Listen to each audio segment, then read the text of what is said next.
Jack is off riding his bicycle in the sunlight. So he's not here with us today. I was really honored to have you ask me to come and talk today. That's really quite special for me. I enjoy sharing my spiritual journey and experiences, and love doing that. So I hope that I have something that you pick up today that'll be helpful. Recently on television, I like to watch Channel 772 because they have the old sitcoms, and I love Mary Tyler Moore and Dick Van Dyke. In fact, I'm reading his autobiography right now. And I just finished reading the one by Marlo Thomas, and that girl is now being shown on Channel 72. And so I try to catch it when I can. And, you know, they always start out the opening with this very happy start, and then finally they say, that girl, you know. And I always wanted to be that girl, but I always lived in a fog. Fear, obligation, and guilt. And so in finding out that was killing me, actually, plus a few other things going on in my life, which I'll share about, I've been learning to come out of the fog. And in the process of this growing experience that I've been having, I've been learning new words. And not just words, but what they mean. I was a very intellectual person. I went through school and I became a teacher, and I have 7 years of college to prove it. You know, and when I went for a PhD, God said to stop. It's all paid for. The books are on the shelf. Not to worry about completing it, but I needed life experiences to help others, not what was written in the books. And so the first word, you know, my vocabulary started to expand. And the first word that started to expand my life was faith. I'd gone to church all my life. I have a button for perfect Sunday school attendance for like 10 years. I went to Sunday school. You know, if you were sick, it didn't matter, but they gave you the credit. But if other, you know, I had perfect attendance, so I went to church. You know, I never heard them talk about faith. I didn't even know I wasn't living in faith. I had not a clue until what I discovered in this process is that I was in total survival. I was using defense mechanisms for my protection, and I had an emotional shell around me to be safe. I wasn't in faith at all. No faith in my life. And when you come from domestic violence in childhood and then you marry what you're used to, I was used to physical, mental, and emotional abuse. And I really tried to control my life from that fear and that guilt and all those obligations. And so I was definitely coming from anything but faith. What I know today, the opposite of fear is faith. And I was a fear-driven person until I came to spirituality. So if you're trying to control, and in my case it took several years to understand that I was a really good passive controller. My mother taught me really well how to do it kind of like underhanded so nobody knows you're even doing it. And I'm sitting there one night and I realized, oh, I'm controlling and I didn't even know I was, you know. I mean, it was very subtle. She was an excellent teacher, okay. So I learned how to do that, and what I know today is that's called my will be done. My ego was in control, right? Okay, that was safe. If I set up all my ducks, then hopefully the results would be safe. I was very concerned about being safe. Some of you know more about me, why I wanted to be so safe. So I'm learning to find out about faith, and God gave me an opportunity to say, now you're going to be able to step out in faith. And I said, this scared the dickens out of me. I says, you got to be kidding, you know. Sidelight. What I know today is the most fear that I've discovered in people's lives isn't fear of death and isn't fear of speaking. It's the fear of letting God into your life. That's the biggest fear. So here was my first step in doing that.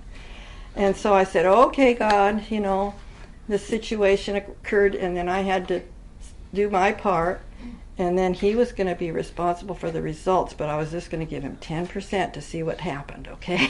I was just going to say, okay, this little bit, you can be in charge of this little bit. Lo and behold, it turned out well. I mean, I felt happy and sunny inside, and that part of it went really well, but the rest, other than the 10%, didn't go very well. So I got a little smarter, and I said, okay, next time I need to practice faith, I'm going to do it with, and God, you can have 20% of it. I wasn't putting my whole foot in the water. I was just putting my toe in the water, and we're just going to see a little bit of what's going on here, because it was still pretty scary. And so I gave him 20%, and lo and behold, it was a little bit better than before, and still wasn't really terrific, but, it was an improvement. And I started to get, okay, God, I'll give you all the results, 100%. It's in your hands. And so guess what? Today I leave the results up to God, and I get terrific results.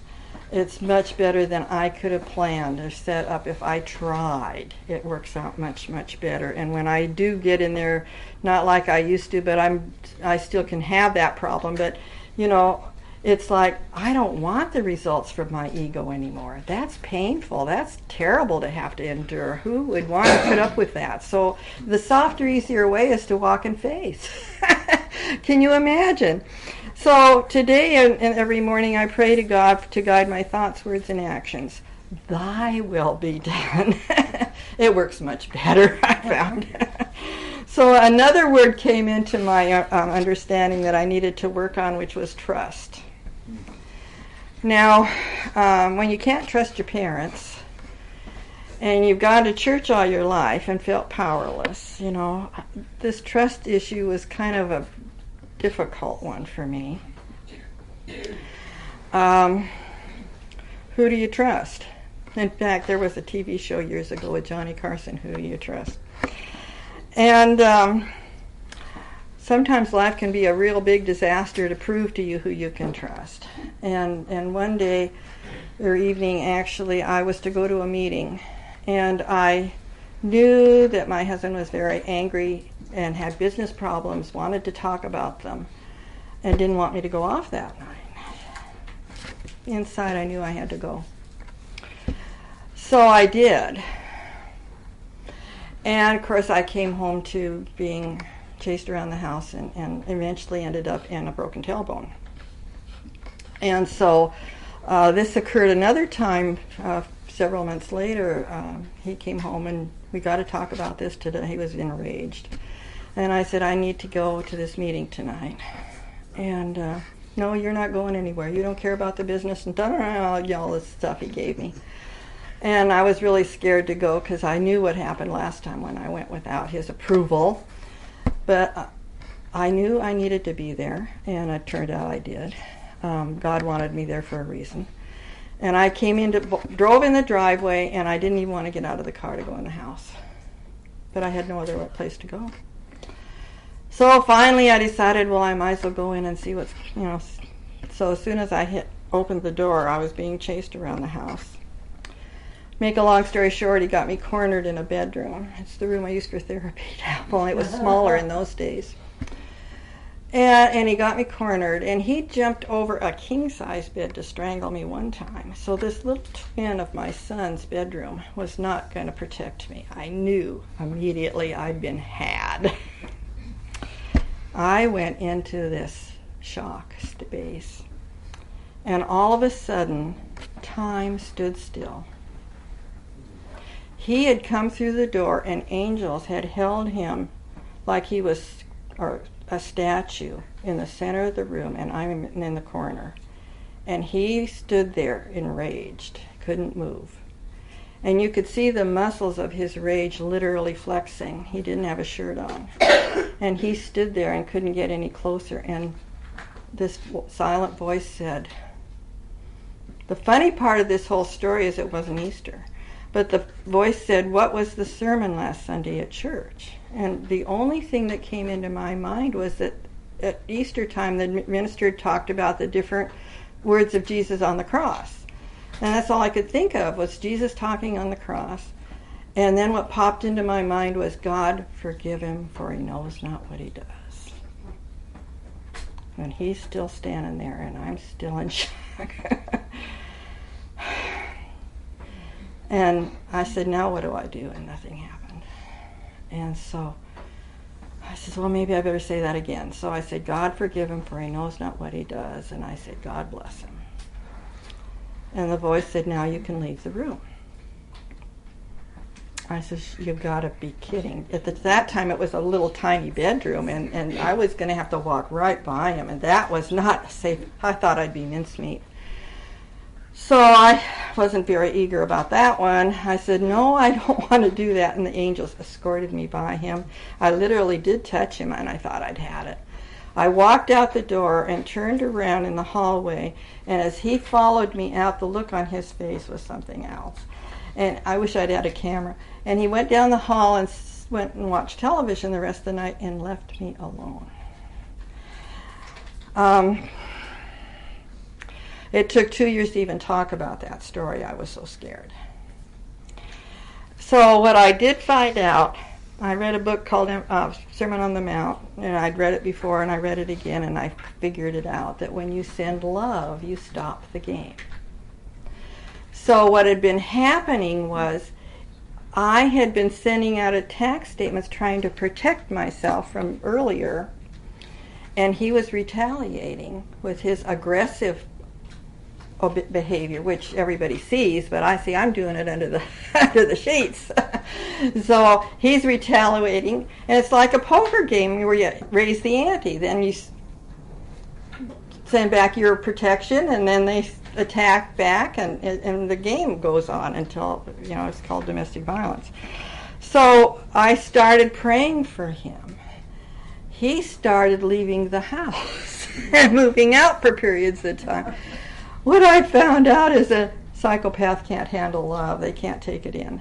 So he ended up eventually moving out of my life, and I finally just said, that's it. That's the last time if you're coming back. So what I know today is love stopped the game, and God saved me.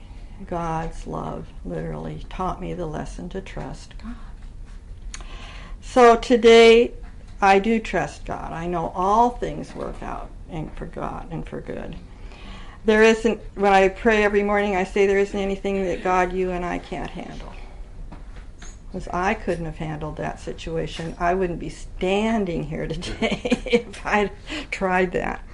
So I found that lesson to be very practical. And then the next word that I had to learn was forgiveness. And that's a long story that came to a head at Christmas time.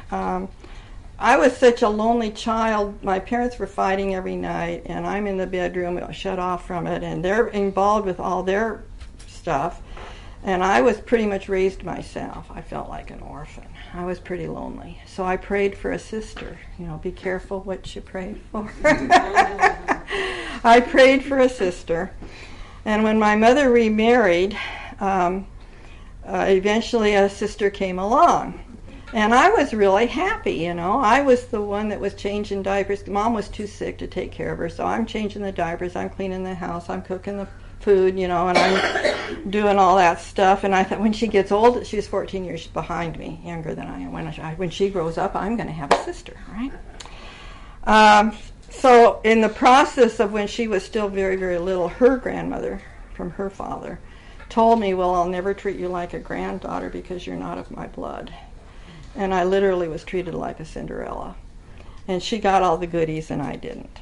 So there was a lot of jealousy going on.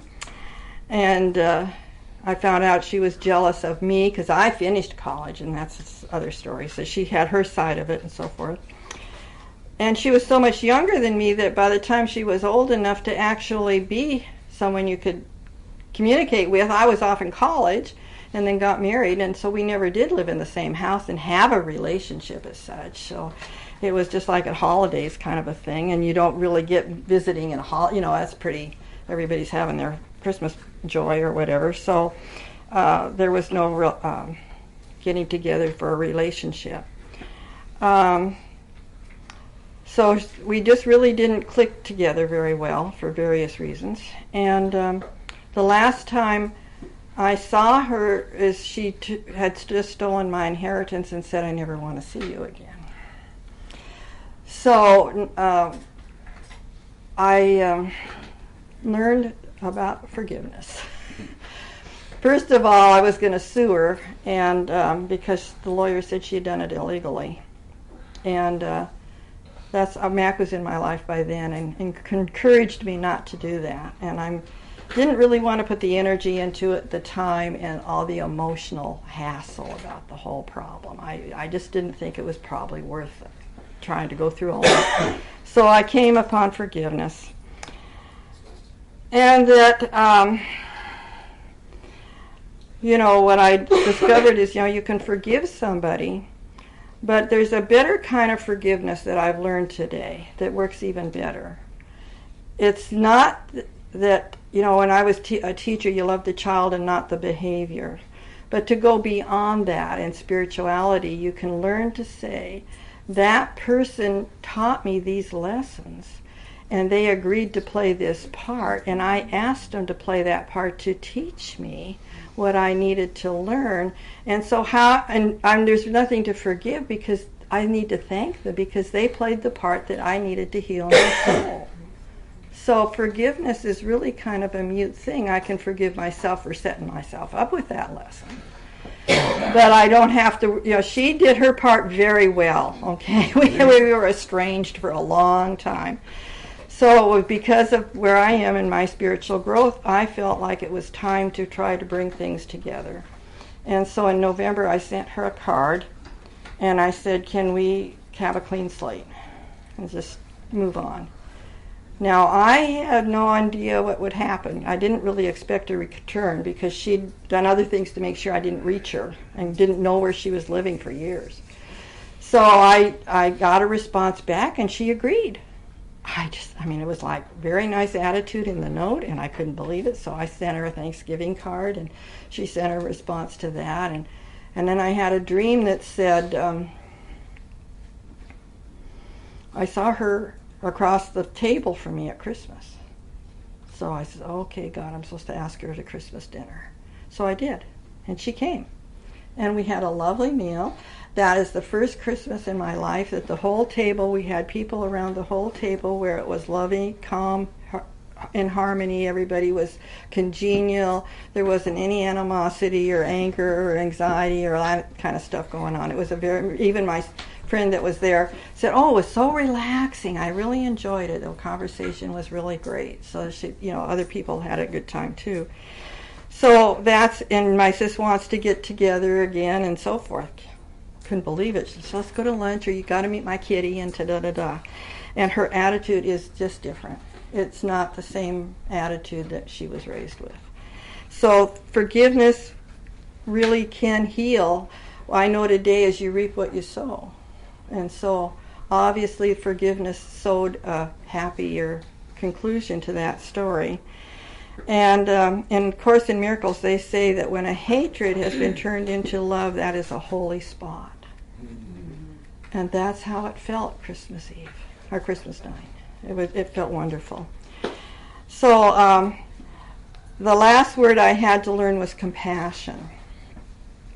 And that applies to my sister, but also in this story, it's kind of a funny story. The day I got married, it would make a wonderful, funny movie. It was a comedy of errors day. But to make a long story short, we were at the altar. He smashed, because things didn't jibe well that day, so he's drinking. And he smashed, and the minister had a key word. We were to kneel at the church, at the altar for the service.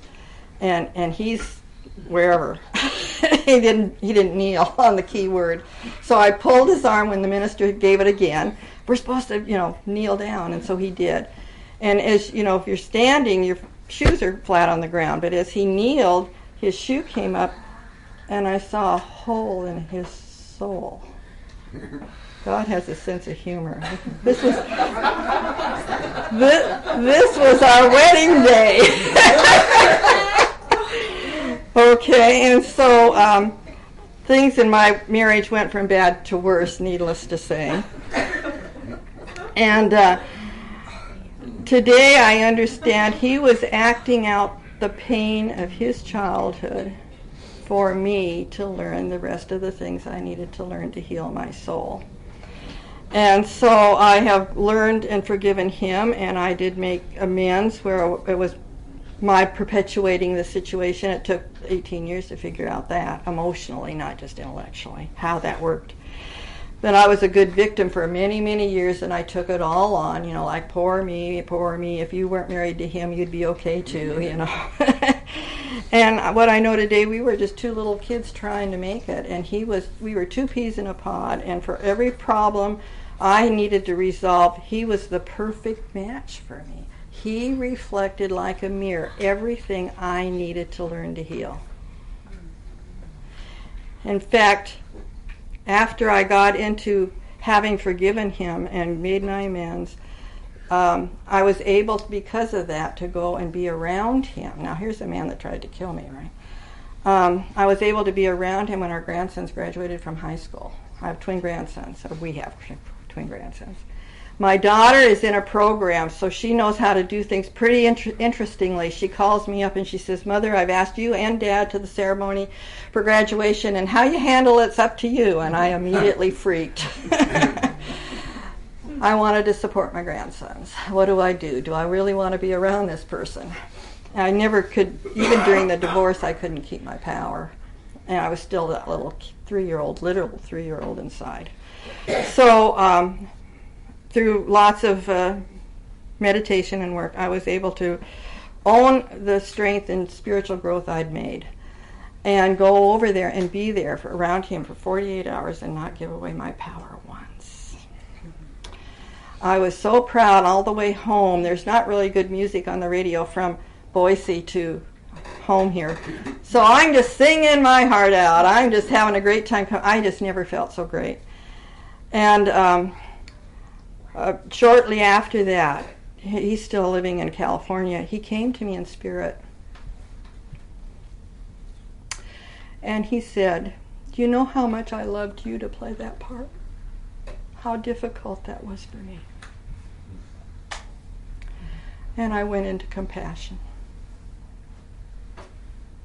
I knew what he'd gone through, and I knew what I'd gone through, and that he was willing to do that. I have a lot of compassion for him. When I saw him in Boise, I literally did see the hole in his soul. And I'd have compassion for him today. That he was still acting out that in his life so that I could be free of it. Mm-hmm. What a gift. So spirituality has brought me into a whole new way of life. I don't have to walk around in the fog anymore. Fear, obligation, and guilt, and I hopefully maybe someday might even be that girl. Thank you.